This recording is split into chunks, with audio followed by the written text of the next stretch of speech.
గుండ్లకుంట గ్రామం తరపున నేను కౌన్సిలర్ గా నిలబడ్డా. మీరందరూ మంచి మనసుతో నాకు ఆశీర్వాదం ఇస్తే గుండ్లకుంట గ్రామంలో కనీ విని ఎరగని రీతిలో మీ గ్రామం అభివృద్ధి చేస్తామని చెప్పి ఇప్పుడు సభాముఖంగా చెప్తున్నా. నేను గ్రామంలోకి వచ్చిన మొన్న ఇంటింటికి తిరిగిన ఏ ఇంటికి పోతే ఇండ్ల సమస్య చెప్పిన కానీ వేరే సమస్య చెప్పలే. కాకపోతే గతంలో మీకు అందరికీ తెలుసు 10 ఏళ్లు టీఆర్ఎస్ ఉన్నది, ఏమన్నా చేసిండ్రా అని అడుగుతున్నా. ఇవాళ మనం వచ్చినాక 2 ఏళ్లలో యువకులు వచ్చి శివాజీ విగ్రహం అడిగితే శివాజీ విగ్రహం ఇప్పించిన తర్వాత మీ గ్రామంలో చిన్న చిన్న సమస్య లేదున్నా అప్పుడు మన భీములు చందు వీళ్ళందరూ కొడంగల్కి వచ్చి అడుగుతుంటారు. ఒక్క రోజు ఒక్క పని కూడా తర్వాత చెప్తాను ముచ్చట లేకుండా ఎప్పటికప్పుడు ఆ పనులు చేపించిన. ఇలా నిన్ననే శివస్వాములు మాకు చెర్లకోయి నీళ్లు స్నానం చేస్తున్నామని అన్నారు. దేవుని గుడి కాడ ఎలక్షన్ కోడ్ ఉన్నా ఏమున్నా మీరు చేసుకోండి నేను ఇస్తా అని చెప్పిన. అప్పటికప్పుడు బోర్ వేయించినా మోటార్ ఇప్పించినా ఇలా బోర్ నడుస్తుంది, మోటార్ నడుస్తుంది. ఇలా వెనకాల కరెంటు స్తంభాలది మేజర్ గా ఉన్నది. ఎందుకంటే నేను కళ్ళతో చూసిన 2-3 స్తంభాలకు వైర్లు వెళ్ళినాయి. ఆ వైర్లు పోతే షార్ట్ వస్తుందని చెప్పారు. అది కూడా అతి త్వరలోనే చేపించేస్తా. ఇలా మీ గ్రామంలో ఇళ్ల సమస్య ఉంది కాబట్టి నన్ను కౌన్సిలర్ గా ఎన్నుకొని నన్ను చైర్మన్ చేస్తే మీ గ్రామంకు మొదటి విడతల 50 ఇండ్లు ఇచ్చి మిమ్మల్ని అందరూ ఆదుకుంటామని చెప్తున్నా. పింఛన్ల సమస్య కూడా చెప్పిండ్రు. ఆ 10-15 మంది పింఛన్లు ఆ పింఛన్లు ఏప్రిల్ ఇస్తున్నారు కాబట్టి ఆ పింఛన్ల సమస్య కూడా తీరుస్తా అని చెప్తున్నా. ఇవాళ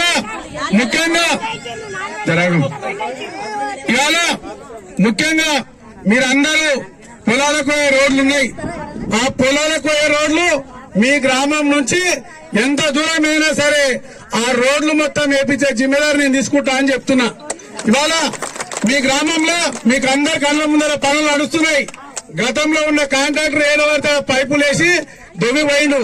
అదంతా కాదని చెప్పి ఇప్పుడు ఉన్న కాంట్రాక్టర్ కు చెప్పిన ఊరు మొత్తం ఒకటే రకంగా మోర్లు ఉండాలి, ఒకటే రకంగా రోడ్లు ఉండాలి. ఎవరి ఇంటికాడ ఏం అవసరం ఉన్నా పైప్ తుక్కులు పడితే మీరు తెచ్చారు కానీ ఆ ఇంటిలో అడగొద్దని కూడా చెప్పిన నేను. ఎవరి ఇంటికాడైనా సరే ఏ సమస్య ఉన్నా ఏదున్నా అర్ధరాత్రి అయినా అపరాత్రి అయినా మీ కష్టాలు తీర్చడానికే నేనున్నా అని చెప్తున్నా.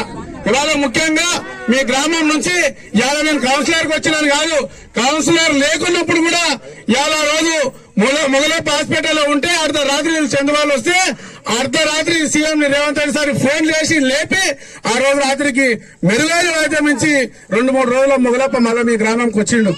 ఇవాళ ఏదున్న హాస్పిటల్ అయినా బడైనా గుడైనా ఇలా బడి విషయం చెప్పింది కానీ బడి విషయం నేను కౌన్సిలర్ గా వస్తానో రానో నాకు తెలియదు కానీ ఆల్రెడీ మీ గుడికి మొత్తము మీ పాఠశాలకు 4 రూమ్లు అడిషనల్ గా శాంక్షన్ చేపించిన.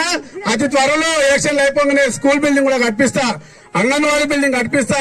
మీ గ్రామంలో ఏది ఎరిగినా ఒక మోడల్ గా ఉంటది. అందరూ వచ్చి కొడంగల్ నుంచి కూడా వచ్చి గుండ్లకుంట చూసిపోయే పరిస్థితి నేను చేస్తా అని చెప్తున్నా. ఎందుకంటే నేను చైర్మన్ అయినా అంటే అన్ని వార్డులకు పంచేది నేనే. ఏ వార్డుకి ఎంత ఇచ్చినా ఆ వార్డు 10 ఇచ్చినా అంటే వాడికి 20 ఇస్తా. ఎందుకంటే మీరు అందరు రాయబడి ఉంటారు కాబట్టి. ఇవాళ ముఖ్యంగా ఇంకా చెప్పాలంటే కాంగ్రెస్ పార్టీ అధికారంలోకి వచ్చినాకనే ఇవాళ రేషన్ కార్డులు వచ్చినాయి, సన్న బియ్యం వచ్చినాయి, ఇంకా ఉచిత విద్యుత్ వచ్చింది. ఎవరికైనా ఇంటికి 200 యూనిట్ల విద్యుత్ రాకుంటే మీరు పేర్లు రాపిండి అది కూడా చేపిస్తా అని చెప్తున్నా. రేషన్ కార్డు ఎవరికైనా లేకుంటే రాపిండి చేపిస్తా అని చెప్తున్నా. ఇలా మీరు కొడంగల్కి వచ్చి బియ్యం వేసుకుంటున్నారు, నేను మీ ఊళ్ళోనే రేషన్ కార్డు చేపిస్తా, రేషన్ షాప్ చేపిస్తా అని చెప్తున్నా. మీరు కొడంగల్కి వచ్చే అవసరం లేదు, మీ ఊరికి వచ్చి బియ్యం వేసుకోవాలి, మీ ఊరికి వచ్చి వేయాలి. ఇలా ముఖ్యంగా నేను చెప్తున్నా మహిళలైనా ఎవరైనా మీరు ఏదైనా పైరు కావాలన్నా ఏదైనా సంతకం పెట్టాలన్నా ఏదైనా అంటే కొడంగల్కి రావాల్సిన అవసరం లేదు. ప్రతి నెల ఏదో ఒక డేట్ ఫిక్స్ చేసి ఆ రోజు మున్సిపల్ ఆఫీసర్లు మొత్తం గుడ్లకుండకు వచ్చి మీ సమస్యలు ఏమన్నా తీర్చేటట్లు నేను చేస్తామని చెప్పి ఈ సభాముఖంగా హామీ ఇస్తున్నా.